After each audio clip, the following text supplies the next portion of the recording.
a perceived riskiness around new entrants. And so a lot of our thinking is how can we de-risk that, or even suggest that new entrants are actually, are not where the risks are. It's actually current tenants or current farmers pose the risk because maybe they're not adapting their business models and won't succeed in the new environment that we're suggesting. So we set out a broad solution, which was to fund council farms and others, definitely and others, to create lasting opportunities to new entrants to access land, infrastructure and support to establish successful, innovative businesses. So this broad story of how do we support people to create successful, innovative businesses. We're co-designing at the moment 2021 and launching in 2022. So this was a sort of broad starting point. Then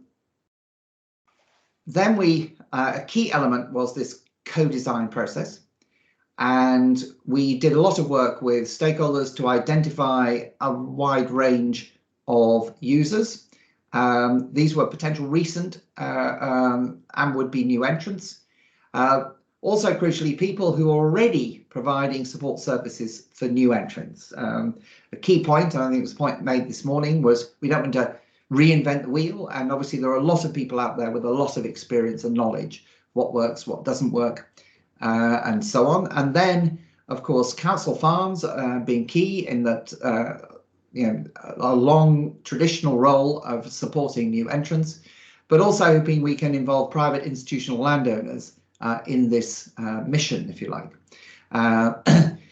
So then we've also talked to a whole range of stakeholders in various meetings, discussions, and some experts in incubators. Incubators, the idea of a support system for new entrants to a sector is not a new thing, it's widespread. I actually was involved in that sort of space in the late 80s, early 90s in terms of development of thinking.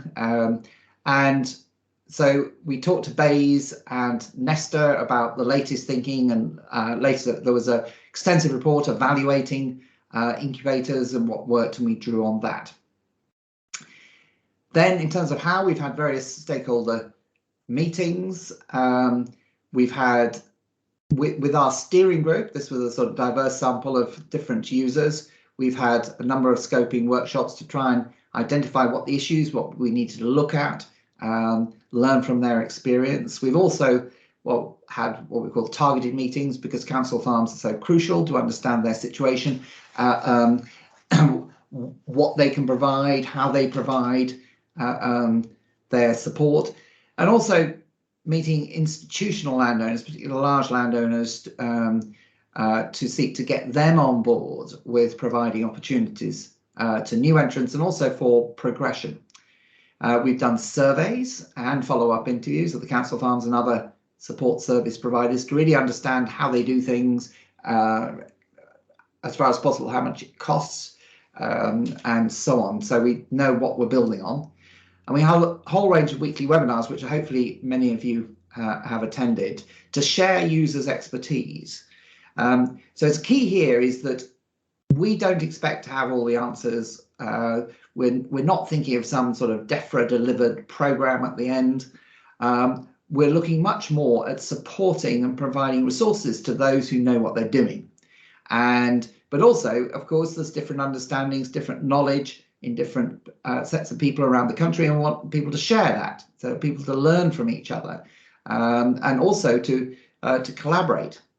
And we did some desk research again on other incubators. So we hope we've done quite a lot of work to really learn what's out there, what people think, and so on, to base this policy on. And so what information do we have so far? Firstly, well, what new entrant opportunities are there out there to start with? And the key provider here of these opportunities are council farms. So there are about 40 of those. And they have 2,500 existing holdings with 80,000 hectares. So quite a lot, but they have halved in the last 40 years. So a lot have been sold off, and so they have been in decline, and obviously we hope that this new initiative will re-energize them. And then we reckon there's something in the range. The data's less good here. There's lots of data on council farms, less on non-opportunities, but we sort of get a rough idea of about 30, and about 7 organisations, mainly around horticulture, quite often peri-urban, but not necessarily, that are supporting new entrants outside council farms. And so what have we been told are the problems? Well, firstly, there's limited support pre-land. There are exceptions, and actually we were hearing this morning that the Farmers Network in the Northwest do support people before they get to land, give training, get people to think about what their business should be, and before they actually get anywhere near land. But in general, like the council farms, you apply with a business plan to get some land. So you have to know your stuff. You have to have been around for a bit, probably have a lot of experience working on farms, and so on. So there's that, we think, probably reduces the sort of diversity of people, because not everyone can has easy access to learning on land, and obviously you have a huge advantage if you come from a farming family. If you don't, it's much more difficult. So we are sort of thinking that it's important to consider that as a barrier. Council farms, variable. We did a survey. We had 11 of all the council farms actually were interested, who thought they probably would be interested in applying for funding out of 40 odd. And some indicated they were, well, a lot didn't respond at all. Some indicated they were disinvesting. And there is particularly a hole in the coverage in the northeast. And so that is an issue in terms of provision of support. Actually, generally, non-councils support is also not very good in the northeast, a lot in the southwest. So there's an imbalance. Everyone said that access to finance was a big issue. Clearly, the big thing that marks out new entrants is they don't tend to have much capital. They don't have land generally. Land is very expensive. But even to start a business, you need capital and so on.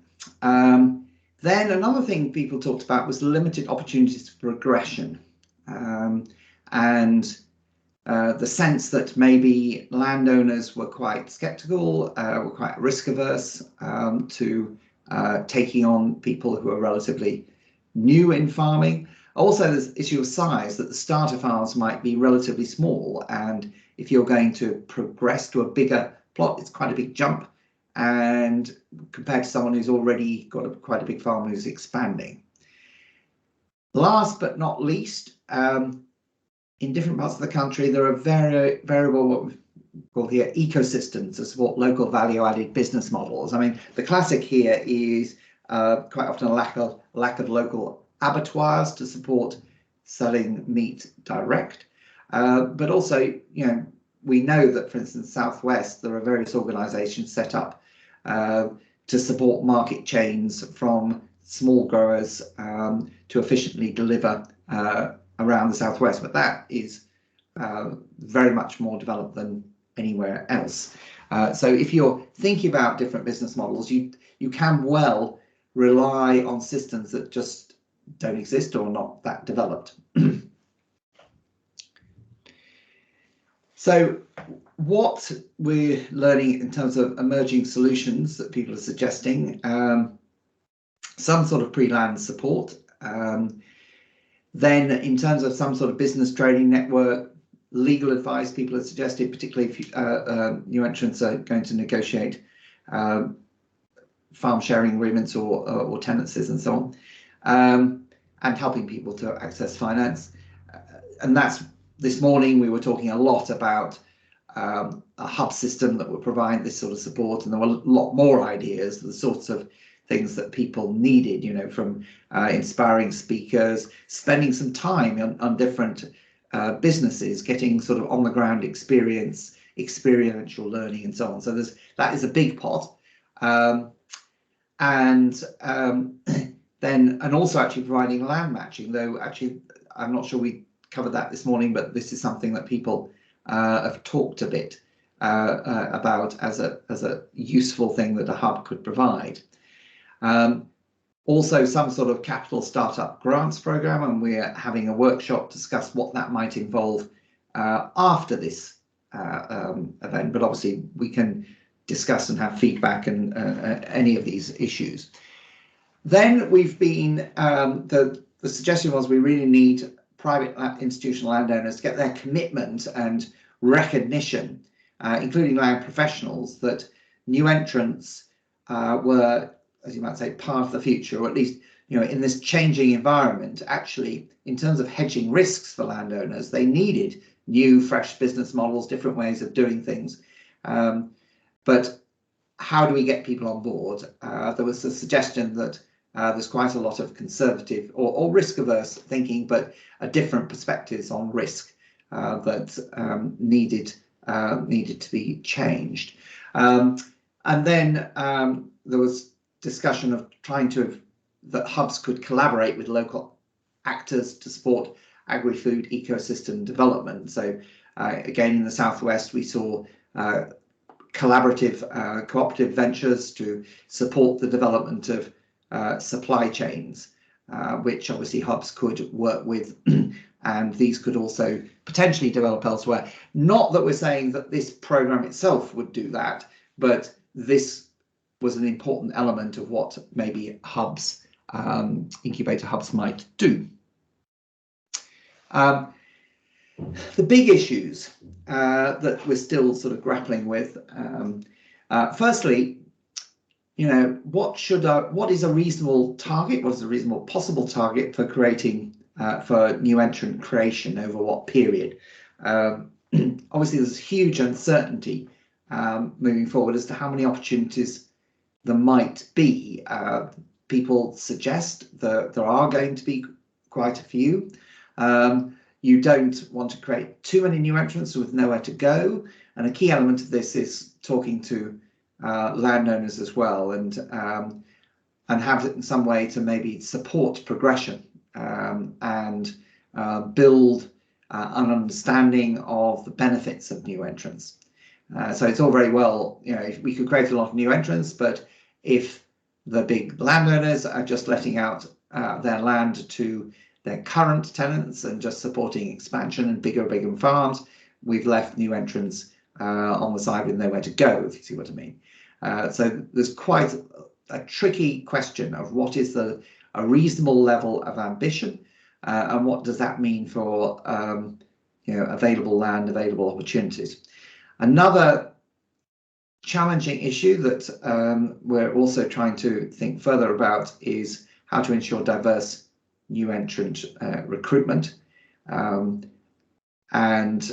looking at other models, you know, what happens in other sectors and so forth, to address what is generally a very low level of diversity in the land-based businesses, with some exceptions. And actually some of the support hubs are particularly focused on that, particularly if in the peri-urban area.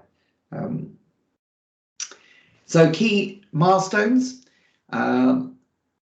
We're aiming to make some form of announcement of broad direction in autumn, which will put us in a position to actually call for bids in early 2022 to award them late 2022. That's broadly the time scale we're working to. So that is a quick canter through. I'm going to stop. That was 20 minutes, hopefully not too bad. I'm going to unshare my screen, hopefully, if I can work out how to do it, and then open the floor to discussions. There we go. So I hope that was an overview. I know some people here have been more involved, obviously more knowledgeable about what we're doing than others. So don't, if you're fresh, don't be afraid to ask questions. If you're totally new, that's totally accepted. I might say one thing actually in that presentation was not, in retrospect, didn't say exactly define what a new entrant was. And I might add that, and we're defining new entrants by exclusion, i.e. we're excluding people who already have a legal interest in a land-based business. So they're part of business already. And we will be working with the exits people who are developing a very technical level of detail on what that means, because their definition of exiting obviously implies what you're exiting from, so we've got to be consistent, and their exit scheme will provide significant support, financial response, so they have to be very exact with the definitions and legal characteristics. That means that most people will qualify to be new entrants, but of course there will be a limited set of opportunities, so there will be a competitive process to get into the support. And we are broadly, we'll be looking for people with potential to start to create successful businesses, and looking for a diversity of people, so we get a creative process with people interacting with different perspectives, histories, perceptions, perspectives, etc. So I've already got two people with questions, both of whom are very experienced and know this stuff really well. Don't be put off by these hugely knowledgeable people who are going to ask questions. But I'll start. David. Thank you, Henry. Great to have the update. I just wondered, how many new entrants have you spoken to? Obviously, you mentioned that you have. Obviously, people like NFYFC, NSL, NFU would have put new entrants forward to speak to you. But I mean, my big concern is if you're a grassroots new entrant, it's making sure that they're really keen to engage with the scheme when it does come to fruition. And my concern is that there'll be lots of new entrants that will be really busy trying to get themselves established. I just wondered, has enough thought gone into how we're going to really truly engage the sort of the pre-land new entrants or just about to put a business plan in new entrants to really make an absolute success of the scheme? No, we haven't worked out a sort of marketing plan as such in terms of how to build wider awareness. And I think this, one of the things we're saying, we want people from different diverse backgrounds, etc., etc. And by definition, they are quite difficult to reach because we don't know quite who they are and where they are. Obviously, people who are already in the farming community, it'll be fairly straightforward.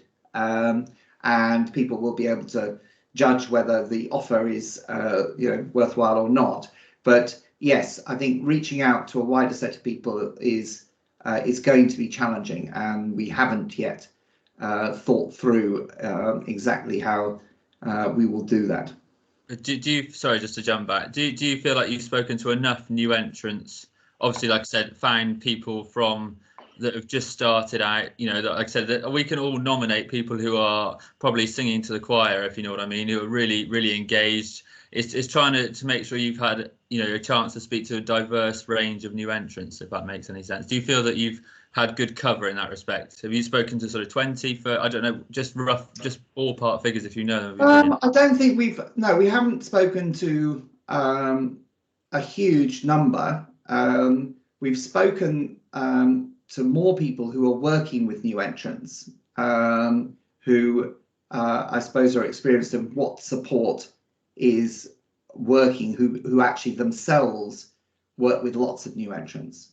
And they have experience of, what support people need, what and what support has been helpful. That's the sort of thing, which I think is because that's based on the feedback they get from the people in their actual schemes. Sure. No, I just think it'd be valuable just to get their points of view from the sort of true. Like I said, they're hard to reach people. I appreciate that, but just when fine tuning the scheme, it just could seem valuable to me. That was all. Well, in terms of fine tuning, absolutely. And I mean, obviously, the easiest. Obviously, we've had various conversations, David, with various groups in the that the NFU is linked. Next Gen Young Farmers through Sarah Palmer. So. And that obviously they're set up and have structures, and it's relatively easy to access. Yeah, I just think you want to sort of look away from look for people outside of those groups as well. I think we'd be fairly positive and fairly engaged. Be interested in engaging with a scheme like this, but it's just trying to just sort of get from everybody. If you see what I mean. Okay, we'll certainly look at that, and I'm sure we have a lot of people working with this user research, and we have an opportunity to do that further down, later in the track. Thank you, David. Graham, you're muted. Thank you, Henry. Just a quick comment and a couple of questions. I was just saying the new entrants webinars you've been running have been really helpful, I think, of building the kind of collaboration you talked about earlier on nationally, which I think is really part of developing this at a national level, bringing people together who haven't chatted together before. In terms of questions, I wonder if you could say a bit more about the framing. This came out at the last workshop about we're in a period of great change, transition. Part of that is how to be sort of environmentally, financially viable and resilient in the future, and how that might have shaped your thinking. And certainly part of that, how you see things like horticulture as a kind of sector where we certainly don't produce enough fruit and veg in this country for UK needs, and how you see that fitting into the equation as well, and also as an opportunity to drive higher income perhaps for some of the states. And lastly, I wonder, this is a bit more of an outlier, but Jeremy, you mentioned, did an excellent webinar, and he, of course, one of the things he pushes is a fiscal incentive to larger states to let land on the Irish model, which seems to have been quite successful. And I know that's a big ask, it's a treasury ask, but I wonder if you'd explored that, the sort of fiscal incentive avenue, which would be out of your own sort of grant scheme. Just on that, firstly on the horticulture, and I mean, obviously horticulture is a key area for new entrants, and we've talked to support centres that specialise a bit more in horticulture, though I think quite a lot of people also do other stuff, and I suppose there is a tendency, to encourage interactions between different elements, isn't there, in a sort of regenerative agriculture. But we really are trying to encourage people in different spaces to talk to each other, to create partnerships and collaborations to apply for this hub funding, and we are thinking about having a sort of expression of interest approach, so that if we get lots of expression of interest from the same sort of area, but no one's talking to each other, we will then go back to them and say, hey, you all sort of provide something that's interesting, but talk to each other and put a bid in together. And the earlier people start trying to reach out to other organisations who are supporting new entrants in their locality or whatever, and starting conversations, I think the better, in terms of beginning to understand what each of different organisations could bring to the table. Yes.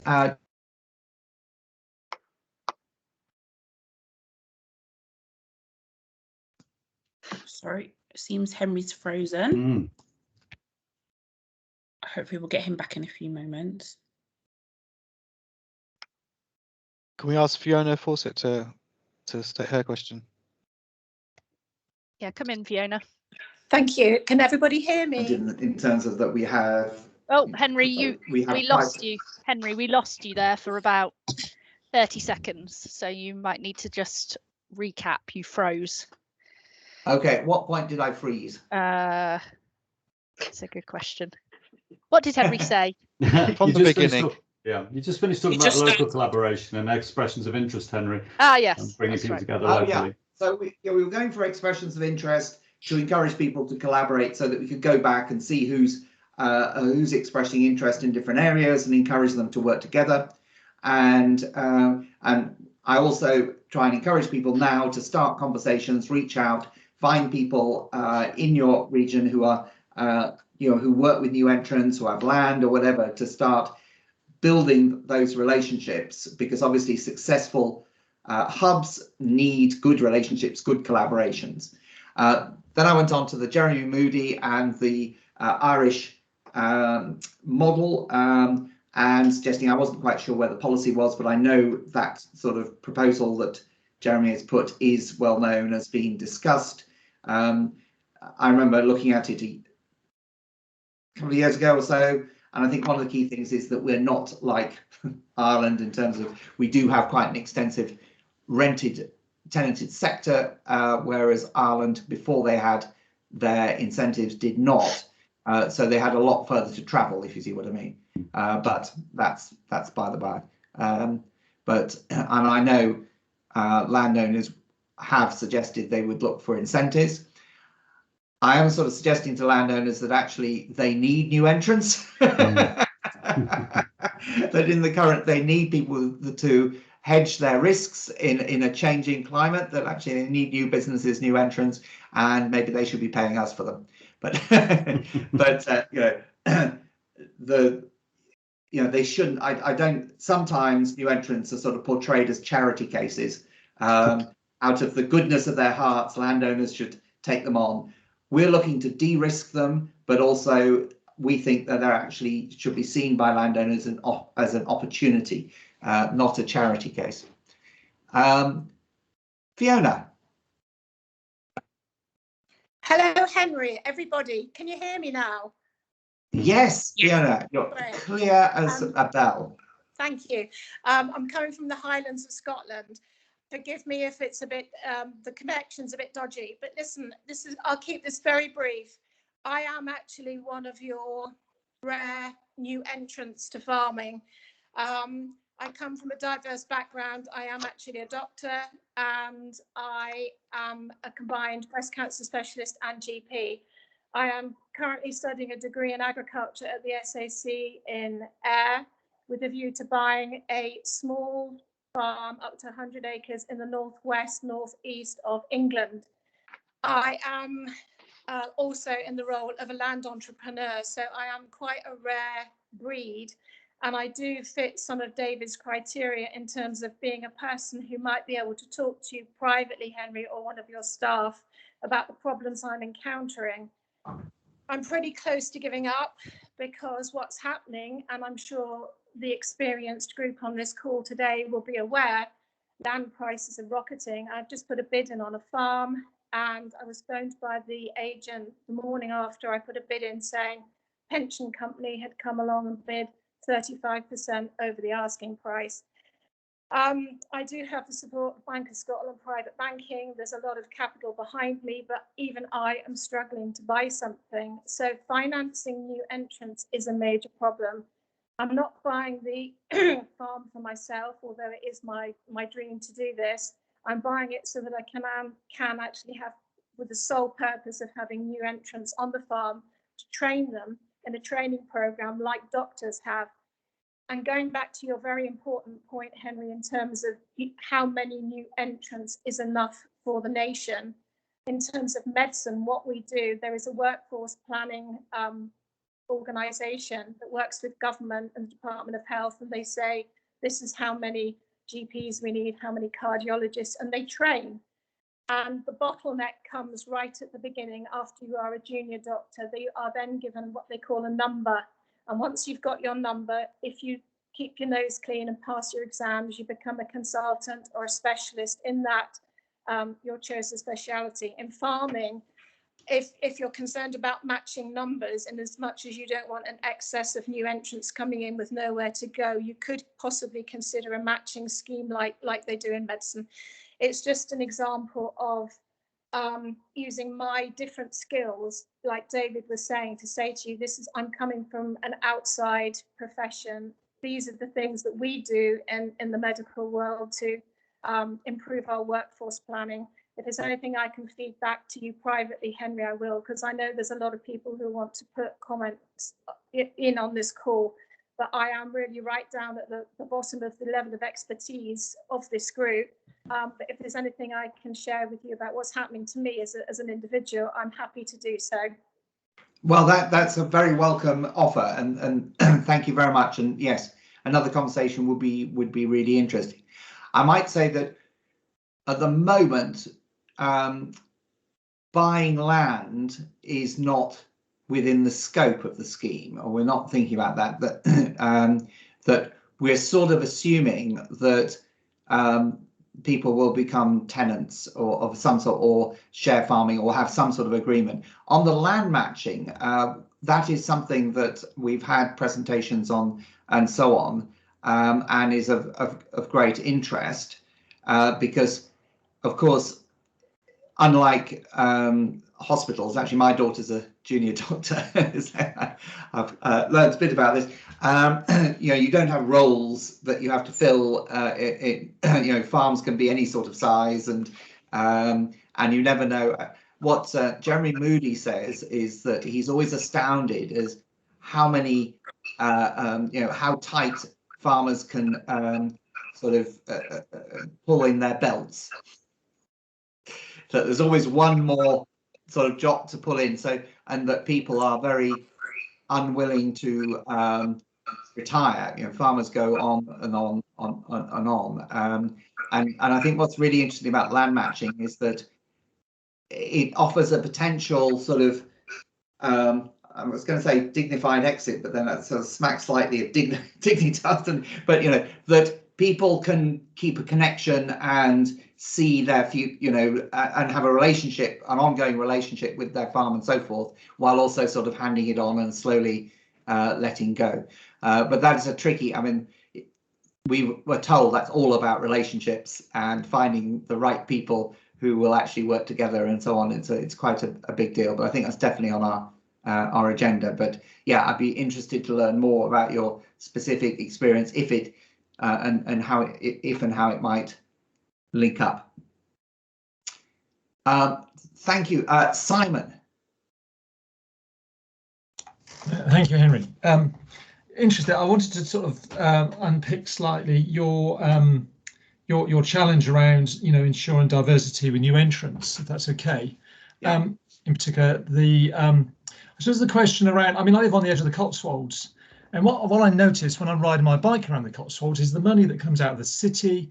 Those people that have actually got good capital, not necessarily the local knowledge and the expertise, but they certainly have money to invest in the infrastructure. You see a lot of environmental work going on, hedgerows, fences. They address environmental challenges. They're very much in it for, let's call it lifestyle, but also for environmental output. And I think they add a lot of value in terms of some of DEFRA's objectives. And it leads me on to, so what outputs are we looking for this? And I get, and understand your point about tenants, but sometimes these people would be looking for others to maybe run their farm for them. I mean, they come out with city money, if you like, and you do think, I wonder if they would actually, with somebody that can farm, in inverted commas, i.e. produce that's traditional outputs, food, predominantly, of course. But in the context that, as we all know, agriculture waxes and wanes based on its enterprises. So most farms have got a range of enterprises. One minute you'll be making money out of pigs, one minute you won't, one minute you're arable, and it's all on a world market price. So it's a really tricky thing to get into if you've got a heck of a lot of capital to service. And so I'm just sort of working through in my own mind, well, what sort of people are you? What age are they? As you talk, I see, young people and those, that are wanting to start up. And I work with the Gloucester County Council in terms of their farms through Hartlepool University, supporting them particularly with agri-tech. But you're trying to sort of unpick what will make this happen, and where were the I suppose de-risking, that you're right in terms of how do you de-risk this, and all I'm suggesting is that there are people with money that want to come into rural areas that are able to facilitate some of this without us going into sort of a traditional estate or the challenge of buying land.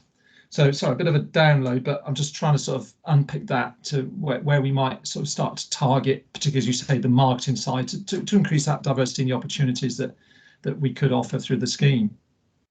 Well, I think that's a really interesting idea. Firstly, I'd say we're sort of agnostic on age. I suppose working land is it's probably, it's exhausting and energetic. Probably if you're younger, that gives you some advantage. But in terms of the scheme, we are agnostic on age. We are talking to landowners. You're right. At the moment, we're talking to the sort of established landowners, not necessarily these fresh new landowners who've come out with lots of capital, who may also be more open to different ideas of what they might do with land and so on. And I think it's a good idea that maybe we should think about how we could maybe particularly target them, and they might be interested in sort of encouraging and supporting new people coming on, either in some way to tenant or manage their land with different and new ideas. I think it's a great idea. I don't know how you would find these people particularly, or whether they belong to anything, or by nature they don't belong to by definition they don't tend to belong to stuff, so there might be a bit of a challenge. But it's I think that's a really interesting point as a sort of set of people who might be worth trying to track down. Okay, I'll give it some more thought. I got some ideas. Yeah, if you've got ideas of how what that sort of person reads or interact, or where one would how one would get involved or get talking to them, that would be really, really useful, Simon. Yeah, brilliant. Yeah, conveyancers, solicitors are a good place to start. Okay, Beth. Thank you. It kind of follows on actually from Simon's point that he just raised, but I was wondering if the scheme is targeting those that are not currently linked or involved in farming. So have you identified from the new entrants you've spoken to the reason why they're joining, and what's interesting, what's pulling them in? And if not, what are the gaps? So do you have kind of a plan, like the step before this new entrant work, to promote and teach those that aren't in farming about it? So whether it's in schools, whether it's in university, whether it is those that have left other jobs such as Fiona leaving medicine, or those from the armed forces, like, do you have kind of like that plans for the step before new entrants? Not at the moment, but that's an interesting idea. There's I suppose a limit to some extent in terms of the scope, how far we're going, but maybe this is probably out with Sarah. Do you actually have something particularly on that point, or well, I was not? going to say, so I think that would be out of scope of this scheme, but what we are doing is supporting an industry-led initiative, the Institute of Agriculture and Horticulture, and one of their roles will be around promotion of the sector and helping people develop their careers within farming, which obviously includes bringing people into the sector, as well as helping those navigate through the kind of training and development they need as they progress through a farming career. So we are talking to them about what they will offer, and it's a really good point. And so they are doing work. They will be doing work as they get more established around understanding people's motivations for coming into the sector. So we'll want to piggyback on what they are doing. And we're working with them in terms of thinking about what the programme of support would be for new entrants to develop, I suppose, broadly business capabilities, but in the widest sense of that. And that was what this morning's workshop was about. I think going on land, it's interesting one of the suggestions this morning was that people should be spending time in various land-based businesses, actually having experience on the ground, working in a market garden or whatever, as part of A, working out whether they really want to do it, and B, getting some on the ground experience. So we are thinking broadly about it, but yeah, it's beyond the actual, the broader education system sort of point is a bit out with. So we are expecting people to have sort of got somewhere, but maybe not at the moment. A lot of the schemes that support new entrants, you know, start from the point of someone having a really well worked out business plan and all the skills to implement it, which is obviously well down the track. So we're going to move down the line somewhat, but not probably as far as school and so on. Holly. Hello, can you hear me? Yes, Holly. Hi.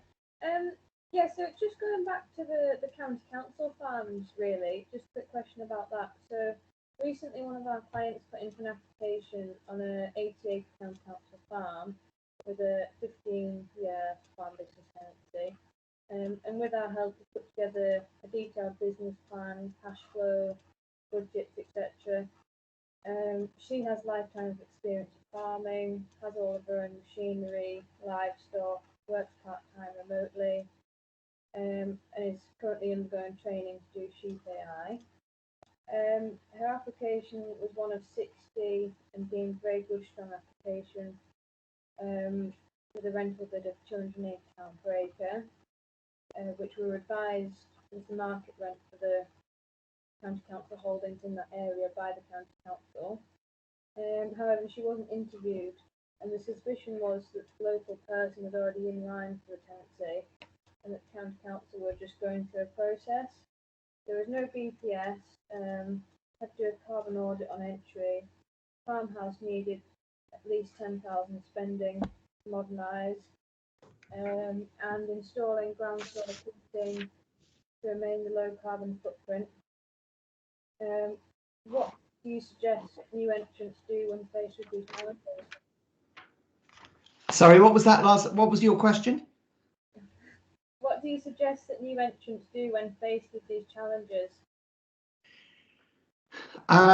Well, I know that getting entrance into onto council farms is hugely competitive, and we're trying to create more opportunities. I can't really comment on whether the competition was rigged. Hopefully it wasn't. But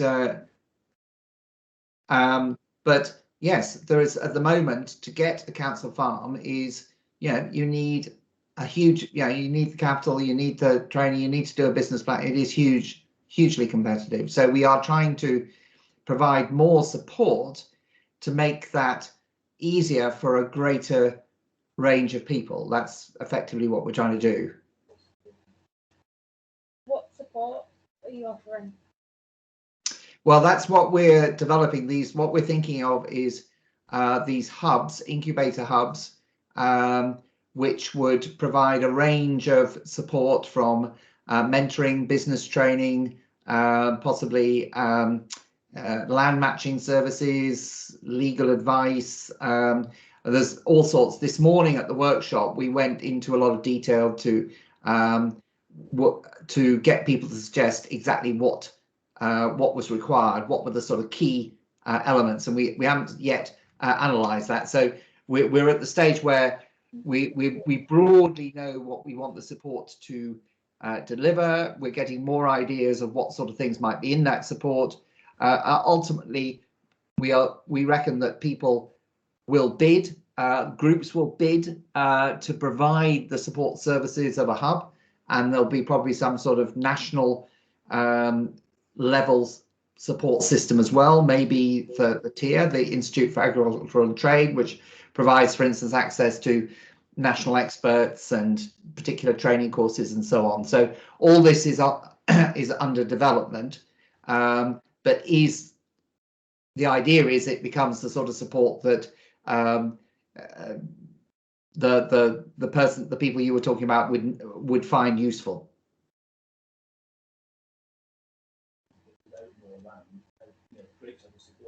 Does that make sense, Holly? Yeah, how do you do this without more land, without the opportunity for that? Well, that's a really key point, that we're looking to provide some funding to council farms so that they can retrofit, invest in their estates to provide more opportunities to new entrants. We're also talking to landowners and looking for them to commit to provide, if you like, more of a level playing field to provide access to new entrants to their land, with the support of the hub.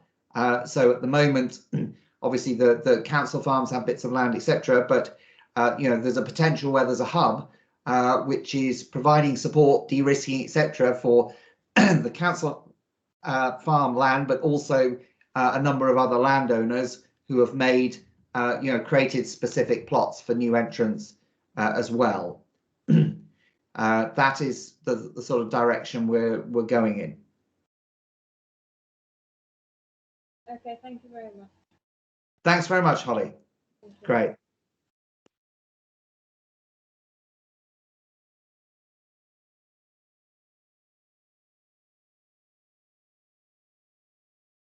So where we extended this for an hour and a half to allow for extra. Richard, okay, Richard. Yeah, thanks, Henry. Just coming back to one of your points earlier on about, and for everybody's information, my sort of role with the National Farmers Union is around the whole agricultural transition plan. So it's all of the elements, and new entrant scheme is one part of that. Something that we've always been concerned about is that interaction between this scheme and the other elements of the scheme. As many of you will know, we're shifting from a common agricultural policy to public money for public goods. And so at the moment, as you alluded to, Henry, there is a lump sum exit scheme being proposed for people who are currently in the basic payment scheme.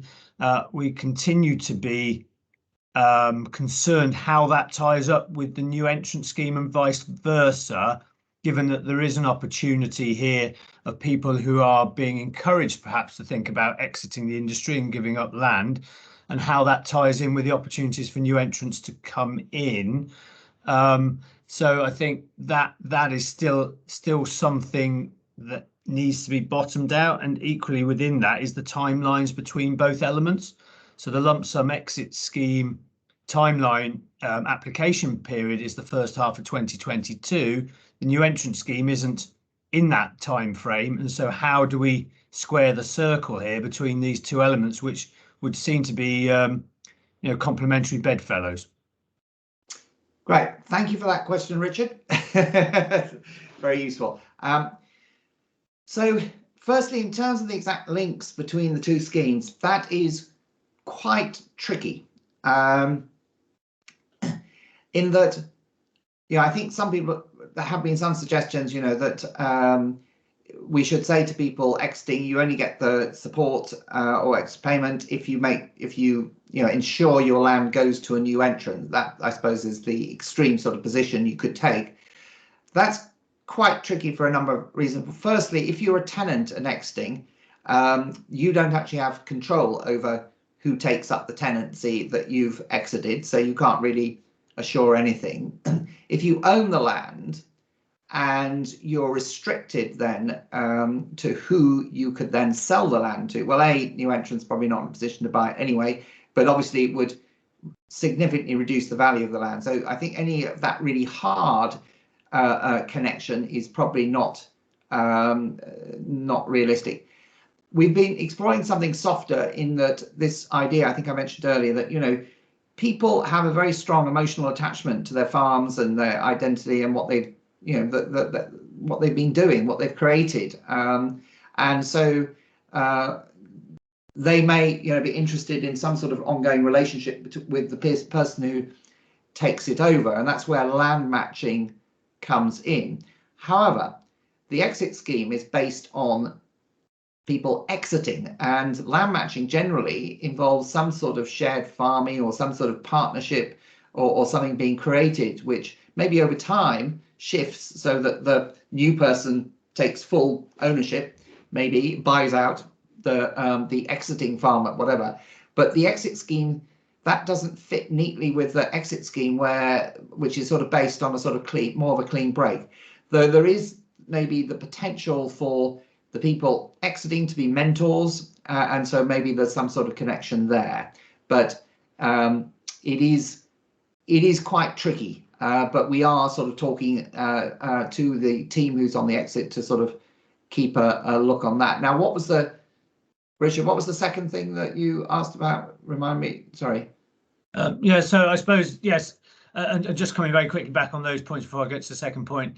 Yes, I can see all of the issues here, I think, but there's a natural human thing here where you got on one side, you got one thing, one on the other side. The second thing was more about the timings here, because obviously the opportunity of one will disappear before the other one appears in that sense.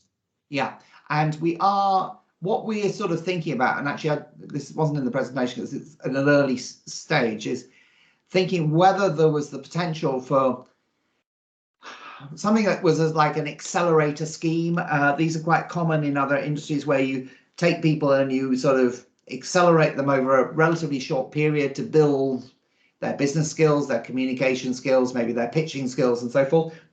So that aimed at maybe people who already have 5 years experience, 5 to 10 years or something like that, so that we then have a organized situation where landowners maybe and providers of finance are pitched to by people over the next few years to sort of allow them to expand their businesses and get investment and so on, and take up some of the space that is being made free by people exiting.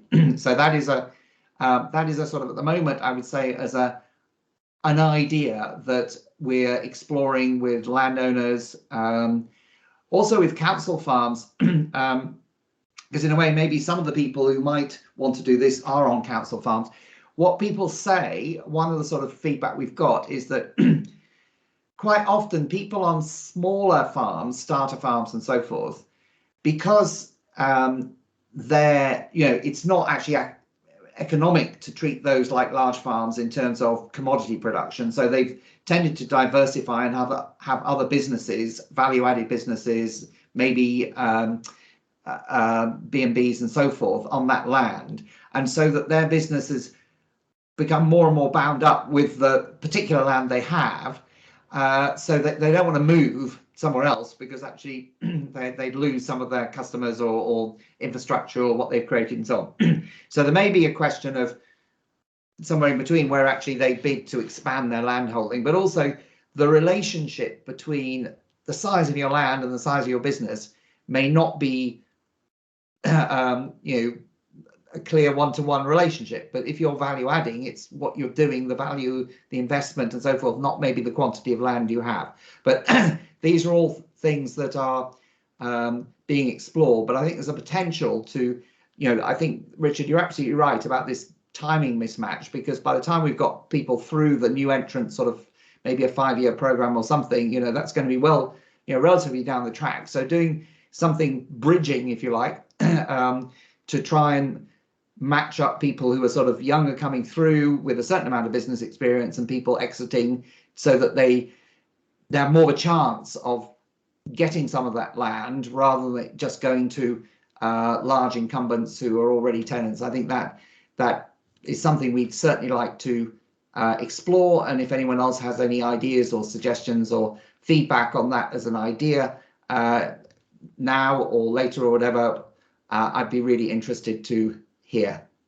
I don't know, Richard, what you think of that. No, thank you, Henry. I think the thing that is slightly missing from all of these elements is and I know you've talked about collaboration, but certainly there's a lot of polarization into owning land or renting land, and actually there are a number of other mechanisms in between which you've referred to, such as share farming and the like. And it is a little bit of a shame that the exit scheme at the moment is polarizing down. You have to sell your land, or you have to give up your land, or you rent your land out.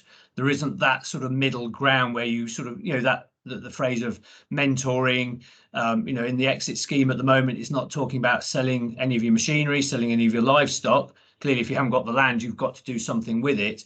But actually, that's an ideal segue for somebody to come in where the capital is with the existing farmer. So there breaks down a bit of a barrier of entry. We'll come on to finance later on this afternoon. But actually, the person comes in and over the years starts to buy the cows, starts to buy the infrastructure, which is quite a common practice, perhaps not so much in this country, but certainly in other parts of the world where people have bought their way into a business over a 10-15 year period, but they've had that segue in at the start. And I think there's perhaps an element there that hasn't been looked at as closely as the normal ways. But I'll leave that there, Henry, because I see there's other hands.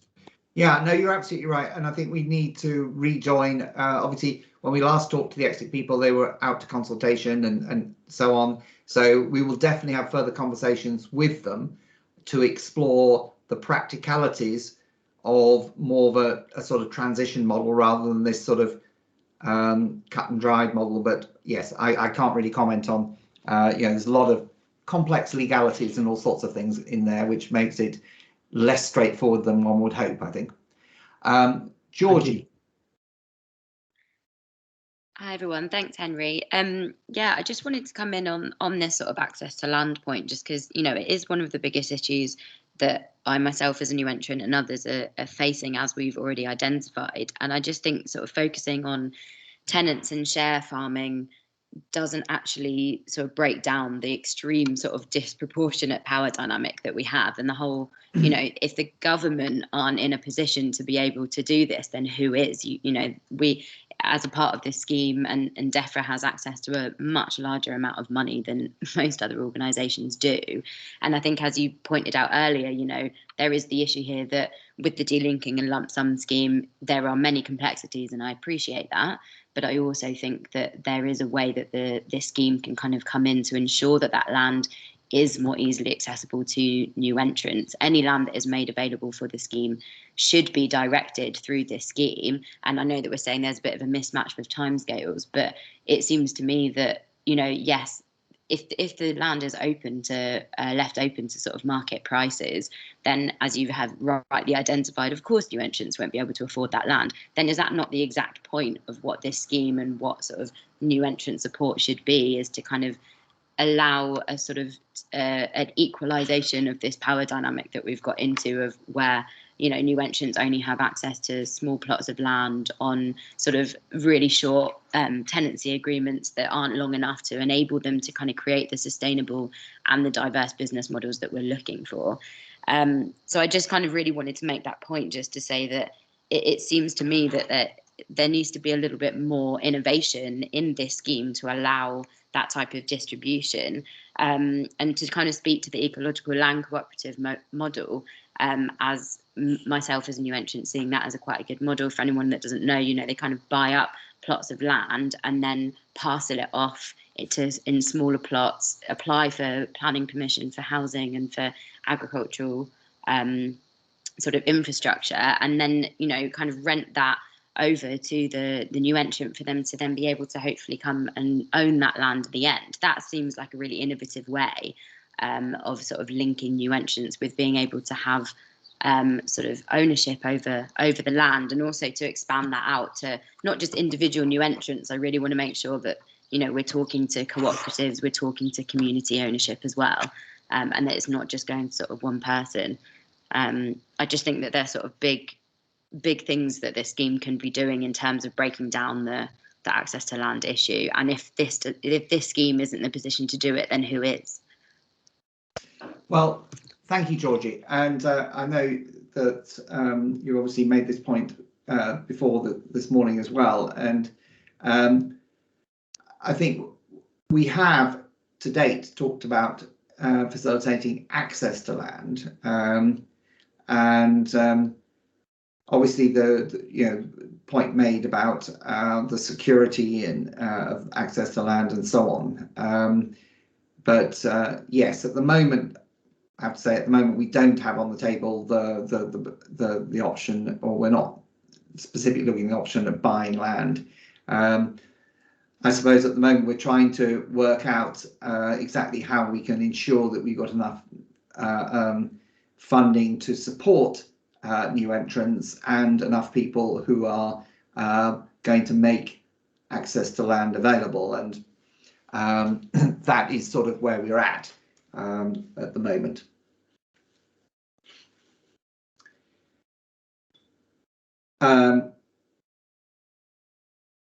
How are we doing?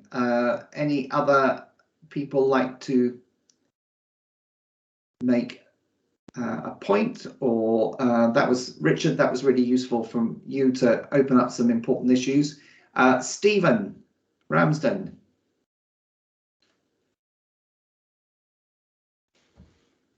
You're muted, Stephen. Try again. Yeah, sorry, I've said all my comments in the chat line, which really wants using. And I'll start from the top. Keep things simple, because from what I've seen so far, and you're probably not, dare I say it, I'll be blunt, you're not actually quite sure what you're trying to do yet. But you've actually got plenty of existing systems in place. And when there's 30% of the land in England is tenanted, those farms will become available. But rather than trying to start with a complete blank sheet and trying to, I don't know, trying to produce a scheme, try and use the existing systems like contract farming or shared farming, which are already in place, and sort of try and encourage the young people to come in and take up those particular options, or even existing tenancies at the end of the day. But they've got to be medium to long term, because it's medium to long term investment. By doing shared farming, especially, you've got an older farmer who still wants to remain farming, but you've got a young farmer with no capital who wants to actually try and get onto the farming ladder, and shared farming actually works that quite well. And as I've said in the comments, the person you want to speak to actually more or less created the area that the CLA, this particular system, that then CLA mob, as I call them, just like you're called the DEFRA mob. John Henderson invented it, which the CLA then ran with. And by using other organisations like them, and also the Tenants Farmers Association, you've got more chance of getting new entrants in and making success of it, because contrary to what government DEFRA are thinking at the moment, we do need, and you've emphasised that, we do need new farmers to take over from the old farmers. As I often call it, we've got to breed replacements. And there is plenty of old farmers there who are not sure what to do. They might take what I call the golden goodbye, but alternative, if your scheme like yours is in place, like shared farming, they might continue to carry on, but a young person comes in and shares does the work, but the old farmer provides the finance. And by doing that, yours particular scheme wouldn't be as expensive, and it would above all keep things simple. And you have got a very bad habit in DEFRA with this new scheme of making things far, far too complex, and therefore more or less unworkable. And that will really put off a lot of people as far as this particular scheme you're talking about here today. We'll leave it at that now, and I will gladly chip in again if you like. Thank you, Stephen. I think your advice, keep things simple, is very good. I think it's important to realise we're not planning on delivering a lot of this. So we're looking for other people at a local level, existing networks, to deliver it. So we're trying not to recreate the wheel. We're trying to fund people who already have the expertise and knowledge on the ground and so on. And also, we're looking for them to draw on ideas such as share farming, etc. We won't create share farming or whatever, but we've looked at models of land matching, which are basically just do the relationship bit with help of lawyers to work out agreements that suit both parties, and address this sort of transition path issue that Richard talked about as well. So. And I think we are very much focused on supporting the development of new, sustainable, successful businesses that work in this new environment, in the post EU exit environment. So I think that is what we want to do. exactly how we do it and exactly what the hubs are, the balance between national and local, where we get the land from, how we get the land owners on board to provide land, and maybe city farmers from London. All those things are still being worked out, and exactly what support, all these things are still under development. But I hope we have a sort of, we know broadly where we're going, and yes, we will seek others to who know much better than us to create the sort of detail on the ground. Can I say, I've now seen what Stephen was mentioning, and there's loads of comments. Would anyone, we do have 15 minutes left open, so would anyone like to, who's put a comment in that doesn't think they've been, we will obviously record all these comments and have a look at them, but anyone like to actually put their hand up and make their comment live, if you like, are very welcome to do so, rather than me going down all of them and trying to respond to them individually, because there's a lot there I've seen, and it's quite difficult to read them all and respond. Is anyone who's put in a comment that they think hasn't been addressed in all the various discussions, who'd like to just put your hand up and come and raise it in the plenary? Holly. Yeah, it's actually Holly's boss here. I've been listening with great interest to what's being said, thank you. And I totally agree with Stephen's comments that we've got to keep it simple if it's going to work and not try and reinvent the wheel. We've spent a long time in this industry working with share farming, contract farming arrangements, which by and large work extremely well and do marry that sort of different generation with the younger, keener man or woman who has the lack of capital there. I am very concerned though that where we're heading with the delinking, decoupling side of things is that it's only a one-off opportunity for certain sectors of the industry to exit.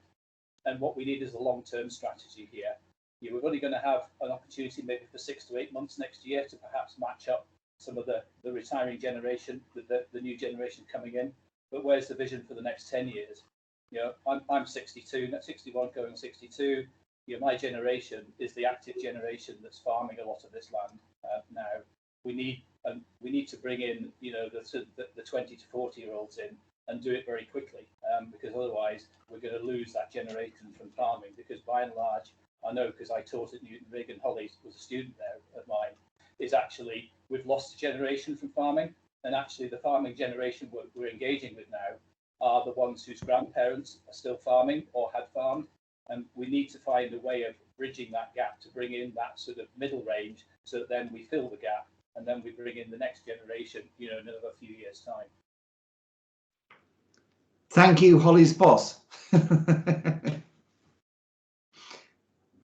That is certainly, we're very cognizant of the timing issue, as I talked to Richard. So trying to think how to do that would be, how to support that transition is something we're certainly thinking about. Lynette. Yeah, I just wanted to make the comment as well. We've touched on progressive farmers, and I know this is a new entrance scheme, but as Holly's boss has alluded to, a 5-year scheme is fine to bring new entrants in, but we also need to talk about progressive farms. And I'm not necessarily just talking about land, I'm talking about the skill set for progressive farms. I'm a farmer myself, took on a tenancy 9 years ago, and then I've been through university and various training courses, as has my husband, but now we're in our 30s, and you can kind of feel like you've ticked the box as a new entrant, great, and off you go. And I just worry that by having a 5-year scheme that you're really limiting people's capacity going forward, if that makes sense. And I just think, I understand you have to put a time limit on it, but the skills and resources we talked about this morning during the workshop, I don't think they should just be limited to 5 years. I think that needs to be something that's available to people moving forward. And I know there's loads of organisations out there that do stuff, but a longer term scheme over 10 years, I think, would be more helpful, especially since we're going through a 7-year transition period as well. So the timings just aren't matching up for me. So I just thought I'd raise that issue. I think Sarah's going to come in and give an answer to that. Yeah, I mean, I guess on the point about having a longer term scheme, what we'll need to do after this first first instalment of this scheme is we'll need to make the case to Treasury for further funding. As you'll no doubt be aware, government funding is not guaranteed and is only available for short periods. We're just going through a spending review process now, which will set budgets across government for the next 3 years. However, farming does have the manifesto commitment to maintain the level of funding during this Parliament, but beyond that, there isn't any guarantee of any funding, and that's why it'd be really important to see how this initial scheme works and how it delivers against its objectives, such that we, can hopefully make the case for further funding over the longer term. But it's also not. It's also not for officials, I think, to make that commitment. That's obviously, for politicians to decide where they want to focus their attentions. So, it would be lovely to say, yes, there'll be a 10-year scheme, but we wouldn't be able to commit to that now. I realise that's not the answer you were looking for, but I hope that makes sense. I think just to add to that, when we were talking about 5 years this morning, we were actually talking about that there might be a support process for each cohort over a 5-year period, and then you'd have another cohort which would start another 5 years. 5 years is just the current thinking, and obviously you then get a situation where you had a number of cohorts, and you'd have to think how that would stop and start. So there's still various amount of thinking about that.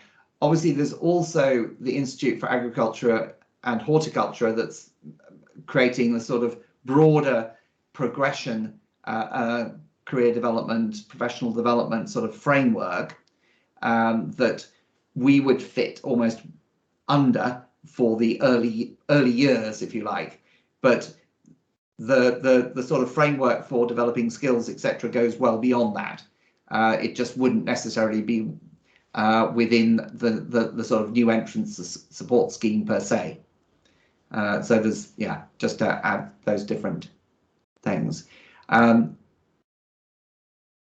Is that make sense, Lynette? Do you want to come back? Yeah. No, that's great. I just wanted to kind of make the point that we shouldn't limit our thinking just to 5 years. And I understand that, there will be a general election and funding will have to be allocated, but I just didn't want us to limit our thinking to a 5 year period at this stage. That's all. No, we're definitely not limiting, but it's a question of what we can get agreement to do at any particular point. Right, well, we've got 6 more minutes, and so this is a sort of last chance to raise an issue, obviously at this point, though, as I said, we're aiming to publish in November, and then a sort of broad direction, and then we will also come back to people for more detailed discussions around exactly the implementation and so forth, and that I've previously mentioned. So this is not your last chance, in total. But anyone like to have the last say?